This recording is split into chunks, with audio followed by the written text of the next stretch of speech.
Assalamu alaikum. Exercise 1.4 question number 3 and statement is 4x is equal to under root 13x plus 14 minus 3.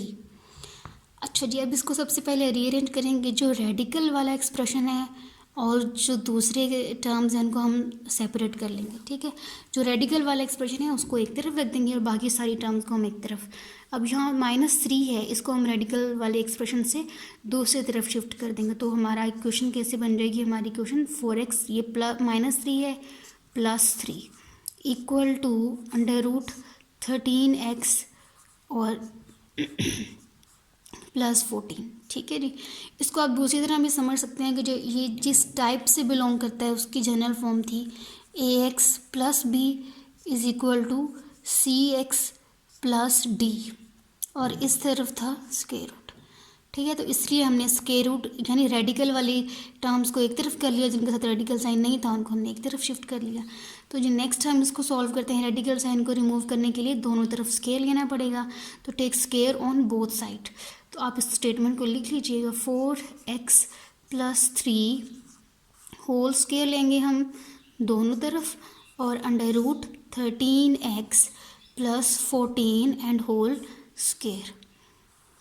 अब ये जो left side है a + b whole square, तो ये फॉर्मूले से ओपन हो जाएगा। a का स्क्वायर, a है 4x, a स्क्वायर यानी पहले हम 4 का स्क्वायर लेंगे फिर x का भी स्क्वायर लेंगे। तो 4 का स्क्वायर 16, x का स्क्वायर x स्क्वायर आ जाएगा प्लस b स्क्वायर, b है 9, b का स्क्वायर यानी 3 का square 9 plus 2ab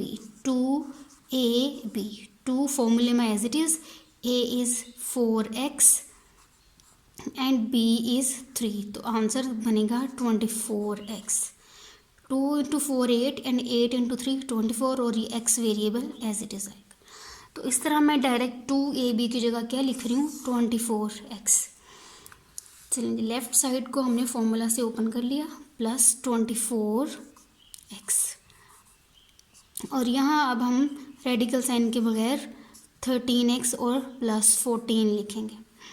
next step में हमने फिर से इसको रीअरेंज करना है। इसको हमने क्वाड्रेटिक इक्वेशन की स्टैंडर्ड फॉर्म में कन्वर्ट कर लेना है। इसको अगर देखें तो ये क्वाड्रेटिक इक्वेशन बन रही है, हाईएस्ट पावर वेरिएबल की 2 है, तो ये क्वाड्रेटिक इक्वेशन है। तो इसको फिर से रीअरेंज करेंगे, स्टैंडर्ड फॉर्म में लिखेंगे quadratic equation which is ax² + bx + c। ठीक है जी, तो इसके अकॉर्डिंग हम लिखते हैं ये 16x² पॉजिटिव होना चाहिए। ये देखिए यहाँ से +ax² है, तो इसको नहीं हम करेंगे। ये जो दोनों टर्म्स हैं ना इसको हम यहाँ शिफ्ट कर लेंगे, 16x² एज इट इज़। उसके बाद हमने लिखनी है x वाली टर्म्स, तो x है यहाँ पर और यहाँ पर, तो लिख लेते हैं जी +24x और यहाँ से शिफ्ट होने -13x +9 और शिफ्ट क्या हो रहा है -14 इक्वल टू 0। थर्ड और सेकेंड और थर्ड को सॉल्व करेंगे, 16x² 24 में से सब्ट्रैक्ट कर देंगे 13, आंसर इज़ 11 और variable x as it is bigger number के साथ प्लस है तो आंसर में भी प्लस आ गया। इन दोनों को सॉल्व करें, bigger number 14 negative sign, answer में भी नेगेटिव साइन, इनको सब्ट्रैक्ट कर देंगे, आंसर आएगा 5 and this is equal to 0। देखें ये परफेक्ट क्वाड्रेटिक इक्वेशन बन गई है, स्टैंडर्ड फॉर्म बन चुकी है। इसको अब सॉल्व करेंगे बाय फैक्टराइजेशन। तो इस क्वेश्चन में, इस क्वाड्रेटिक इक्वेशन में आपके पास a की वैल्यू है 16 और c की वैल्यू है -5 है, लेकिन हम सिर्फ नंबर लिखेंगे। तो ac बनता है 16 × 5 विच इज़ 80। दो नंबर ऐसे चाहिए जिनको मल्टीप्लाई करें तो 80 आए और उनको प्लस या माइनस करें तो कितना आना चाहिए, 11। ठीक है जी, तो अगर हम 16 और 5 को ही ले लें, मल्टीप्लाई करने से 80 आता है, 16 में से 5 को सब्ट्रैक्ट कर दें तो आंसर भी आएगा 11। तो यही दो नंबर जो यहाँ पर a और c की वैल्यूज़ हैं, इन्हीं को हम मिडिल टर्म को स्प्लिट करने के लिए यूज़ कर लेंगे, तो हमारी फैक्टराइजेशन कंप्लीट हो जाएगी। अब हम फैक्टराइजेशन की तरफ आते हैं। 16x² as it is and -5 as it is equal to 0 as it is. यहाँ क्या लिखेंगे हम, 16 और 5 है तो प्लस में आंसर चाहिए +11, तो 16 बिगर नंबर है, इसके साथ हम प्लस लिख देंगे। 16x सब्ट्रैक्ट करना है तो -5 को हमने सब्ट्रैक्ट करना है, तो हमारे पास 11 आएगा।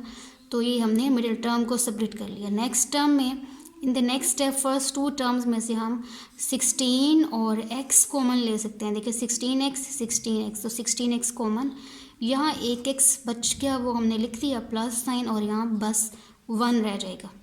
इन दोनों टर्म्स में से देखें 5x,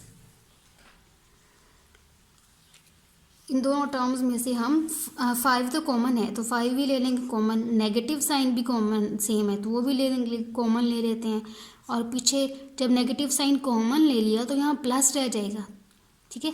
एक्स तो बचता है ना, तो एक्स प्लस का रह जाएगा, तो प्लस साइन लिखने की हमें ज़रूरत नहीं है, हम नहीं लिखते इस तरह, ऑब्वियस है। तो यहाँ भी माइनस साइन था, ये प्लस बन जाएगा। 5 तो कॉमन, तो पीछे रह गया 1, ठीक है। पीछे कुछ भी नहीं रहता तो इसका मतलब 1 है वहाँ पर, तो 1 हमने लिख दिया। अब फैक्टर्स बनाते हैं, 16x minus 5 and second pair बनेगा हमारे पास x प्लस 1 इक्वल टू 0। जब ब्रैकेट्स में आपके पास सेम एक्सप्रेशन आई तो इसका मतलब फैक्टराइजेशन ठीक है। यहाँ से x की दो वैल्यूज़ निकालते हैं, 16x minus 5 equal to 0 and x plus 1 equal to 0। यहाँ से x की वैल्यू हम फाइंड आउट करेंगे। ये पहले x जाएगा, 5 जाएगा तो ये प्लस 5 बन जाएगा, और यहाँ पे रह गया 16। अब 16 को भी ख़त्म करना है, मल्टीप्लाई हो रहा है तो यहाँ जाके ये डिवाइड हो जाएगा। सो इन दिस वे x की वैल्यू हमने निकाल दी 5/16, और इस तरफ x की वैल्यू हमारे पास निकलेगी x is equal to -1। So solution set नहीं है ये, तो हमने एक तरह से सोल्यूशन सेट निकाल दिया, लेकिन चूंकि ये इक्वेशंस रेडिकल इक्वेशंस हैं तो हमने इसके लिए एक्सट्रेनियस रूट्स को भी चेक करना है। So for these two values of x we will check extraneous roots also. Extraneous roots क्या है, ये जो x की वैल्यू है 5/16 और -1, ये इस क्वेश्चन के रूट्स हैं, ठीक है। तो 1 by 1 हम चेक करते हैं। First x is equal to 5/16, इसके लिए हम इसको चेक करेंगे। अब हमने रूट ली है 5/16, ये हमने एक रूट ले ली, देखते हैं ये एक्सट्रेनियस रूट है या नहीं है। क्वेश्चन आपने लिख लिया दोबारा से, 4x is equal to under root. सवाल जो बुक में स्टेटमेंट है आपने वो लिखना है, ये वाला नहीं लिखना जो आपने सिंप्लीफाई किया है। जो क्वेश्चन दिया है एग्जैक्ट वही लिखना है आपने। 13x प्लस 14 एंड -3, यहाँ चेक करते हुए आपने बिल्कुल भी सिंप्लीफाई वाला कुछ भी सीन नहीं करना, एज इट इज़ आपने क्वेश्चन लिखना है और उसमें ये जो रूट होगी इसको पुट कर देना। 4 × 5/16 is equal sign and 13, x की वैल्यू 5/16 ब्रैकेट क्लोज प्लस 14 -3, ठीक है जी। यहाँ तक हो गया हमारा क्वेश्चन, ये हम चेक कर रहे हैं। आप यहाँ ऊपर चेक की हेडिंग लगाइएगा। तो ये कटिंग हो गए 5/4, ये 4 16 से कैंसिल होके 4 आ जाएगा। अब यहाँ हमने इसकी सिंप्लीफिकेशन थोड़ा डिटेल में आएगा। अच्छा जी, 13 और 5 को करें multiply, 5 × 3 is 15, 5 and 5 × 1 and 6, 65/16 and plus 14 -3। Again ये एज इट इज़ लिखा रहेगा। इन दोनों टर्म्स का हम एलसीएम लेंगे तो एलसीएम आएगा 16 से 16 को डिवाइड करेंगे 1, उस 1 को 65 से मल्टीप्लाई करें तो 65 ही आ जाएगा। देन प्लस साइन है हमारे पास, इसके डिनोमिनेटर में है 1, अगर नहीं है कोई डिनोमिनेटर तो वो 1। इसी तरह 3 का भी डिनोमिनेटर है 1, लेकिन जो कि हमें रिक्वायर्ड नहीं है तो हम इसका डिनोमिनेटर नहीं बनाएंगे। तो जो 14/1 है, 16 डिवाइडेड बाई 1 16, एंड 16 को 14 से मल्टीप्लाई करेंगे तो आपके पास आंसर आएगा 64। Let me check it. तो 16 को 14 से मल्टीप्लाई करें तो 64 बिल्कुल नहीं आता। जब आप 2 डिजिट्स नंबर को मल्टीप्लाई करवाते हैं ना तो आंसर 3 डिजिट नंबर आता है। तो इनकी मल्टीप्लिकेशन देखते हैं, 16 × 14, आंसर इज़ 224, ठीक है जी। और -3 एज इट इज़ आ जाएगा। नेक्स्ट स्टेप में इन दोनों को ऐडअप कर लेते हैं, plus 65 and answer is √289 by 16, ये होल स्क्वायर रूट है -3।